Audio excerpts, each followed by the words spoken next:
সাহেব জমজমের পানি সাধারণ পানির সাথে মিশিয়ে বিতরণ করে থাকেন, এটার কারণে জমজমের পানির গুণাগুণে কোনো পরিবর্তন হয় কিনা? খুব দরকারি একটা প্রশ্ন। অনেক হাজী সাহেবরা ছোট একটা জার পানি আনতে পারেন, আত্মীয় স্বজন বন্ধু বান্ধব অনেক, সবাইকে দিতে গেলে অল্প পানিতে হয় না, এই জন্য দেখা যায় অনেকে এক বালতি পানির মধ্যে বা এক কলস এক জগ পানির মধ্যে অল্প একটু জমজম মিশিয়ে ওখান থেকে বোতল ভরে ওরা অনেকের খুশি করে। আছে না নেই? এটা উচিত না। আপনি জমজম দিবেন, পরিমাণ অল্প দেন, অসুবিধা নেই। কারণ জমজম যেটা, সেটা অন্য পানির সাথে মিশালে অন্য পানির পরিমাণ, ধরুন এক বোতল জমজমের মধ্যে, এক গ্লাস জমজমের মধ্যে 2 গ্লাস অন্য পানি মিশালেন, তাহলে এখানে 1 গ্লাস জমজমের যে উপকারিতা, এটা পান করলে, মিশ্রিত পানি পান করলে ওই 1 গ্লাস জমজমের উপকারিতাটাই হবে, বাকি যেটা জমজম না সেটার উপকারিতা হবে। অতএব এটা করার কোনো প্রয়োজন নাই। যতটুকু পিওর জমজম আছে ততটুকুই দান করবেন এবং দিবেন, পরিমাণের প্রয়োজনে অল্প দিবেন।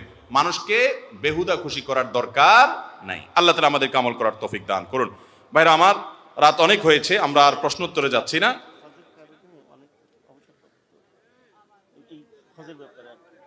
সরকারি চাকরির অবসরকালীন টাকা দিয়ে হজ করা যাবে কিনা?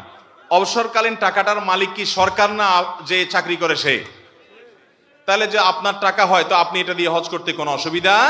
হালাল টাকা কিনা সেটা হলো বড় কথা। সরকারি চাকরি করে ঘুষ খেয়ে পেট ফুলিয়ে সেই টাকা দিয়ে আপনি হজ করছেন, তাহলে সেটা কি হবে না? জায়েজ হবে না।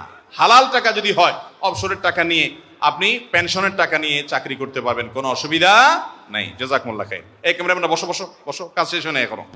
ভাই, আমার কাছে পুরস্কার অনেক, কিন্তু আমার হাতে সময় খুব কম। আমি পটাপট, আকিকা কততম দিনে দেওয়া উত্তম? ছেলে হলে 2টা, মেয়ে হলে 1টা আকিকা দিতে হয় কেন? আকিকা 7ম দিনে দেওয়া সুন্নত, 7 দিন পরে না, 7ম দিনে। 7ম দিন মানে হলো যেই বারে সন্তান জন্মগ্রহণ করবে, শিশুর জন্ম হবে, ওই বারটা হবে প্রথম, এরপরে দ্বিতীয়, তৃতীয়, চতুর্থ, এভাবে করতে করতে 7ম দিনে আকিকা দেওয়া সুন্নত। এটা হিসেব করার একটা সহজ বুদ্ধি হলো, ধরুন সন্তান রবিবারে জন্ম নিয়েছে, হিজরি বর্ষের রাত আগে আসে, শনিবার দিবাগত রাত আসে, এটা রবিবার ধরা হবে, বা রবিবার দিনে জন্মগ্রহণ করেছে। যেই বারে জন্মগ্রহণ করবে, পরবর্তী সপ্তাহের আগের বারটা হবে আকিকার দিন। রবিবারে জন্মগ্রহণ করলে পরের শনিবার হবে আকিকার দিন, শনিবারে জন্মগ্রহণ করলে পরের শুক্রবার হবে আকিকার দিন, শুক্রবারে জন্মগ্রহণ করলে পরের বৃহস্পতিবার হবে আকিকার দিন। ওটা হলো 7ম দিন, ওই দিনটাতে আকিকা করা সুন্নত। আকিকাকে বিলম্ব করে অনেকে যে কোরবানির সাথে করবো না, আকিকা 7ম দিনে করাটাই হলো কি? সুন্নত। 14তম 21তম দিনে করার কথা হাদিসে আসছে। এখন কথা হলো, আকিকা ছেলেদের বেলায় 2টা, মেয়েদের বেলায় 1টাই, বৈষম্য কেন? এখানে নারীবাদী এসে হাজির, ঠিক না বে ঠিক? যে মেয়েদের বেলায় 1টা আকিকা কেন? দেখুন, আকিকার একটা অন্যতম উদ্দেশ্য হলো, এটা মানুষের সুস্থতার জন্য ইন্স্যুরেন্সের মতো। বিভিন্ন হাদিস থেকে বোঝা যায়, রোগ বালাই থেকে, বিপদ আপদ থেকে শিশুকে রক্ষার জন্য এটা কার্যকরী একটা ব্যাপার। আল্লাহ তাআলা মেয়েদের শরীরে তুলনামূলকভাবে ছেলেদের চাইতে বেশি ইমিউন বা রোগ প্রতিরোধ ক্ষমতা দিয়ে রেখেছেন। এই জন্য তাদের বেলা 1টা হলে যথেষ্ট হয়ে যায়, ছেলের বেলা 1টা হলে হয় না, 2টা লাগে। এখানে বৈষম্য না, আল্লাহর চাইতে আপনি বেশি বুঝেন না। এই জন্য আপনি দেখবেন যে ছেলেদের তুলনায় মেয়েরা দেখবেন যে হায়াত বেশি পায়, অসুস্থ ছেলেরা তুলনামূলক বেশি হয়। তাছাড়া ছেলেরা বাইরে কাজ করতে হয়, তারা নানা বিপদ আপদ, অ্যাক্সিডেন্ট, দুর্ঘটনার মুখোমুখি যতটা হয়, মেয়েরা তুলনামূলকভাবে ছেলেদের চাইতে এক্ষেত্রে সেফ থাকে। এই নানা কারণে ছেলেদের সেফটির প্রয়োজনটা আরো বেশি হয়, আশঙ্কা বিপদ আপদের আরো বেশি হয়, রোগবালাই আরো বেশি হয়, ইমিউন সিস্টেম কম হয়, বৈজ্ঞানিকভাবে এটা প্রমাণিত।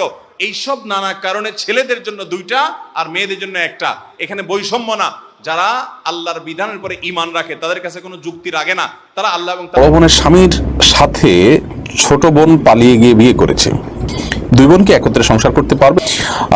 বড় বোনের সঙ্গে যদি তার স্বামীর বিবাহ বন্ধনটা ঠিক থাকে, অর্থাৎ ডিভোর্স না হয়ে থাকে, তাহলে ছোট বোন তার সাথে যদি পালিয়ে যায়, এই নির্লজ্জ কর্ম যদি তারা করে থাকে, তাহলে পালিয়ে গিয়ে যদি তারা বিয়েও করে থাকে, তাহলে দ্বিতীয় বিয়েটা বাতিল, বিয়েটা সঠিক হয়নি। যার কারণে তাকে তার পূর্বের স্ত্রী অর্থাৎ বড় বোন তিনি ফিরিয়ে আনতে পারলে তারাই সংসার করবেন, ছোট যিনি তিনি সংসার করতে পারবেন না, এবং এটি কোনো বিবাহ হয়নি।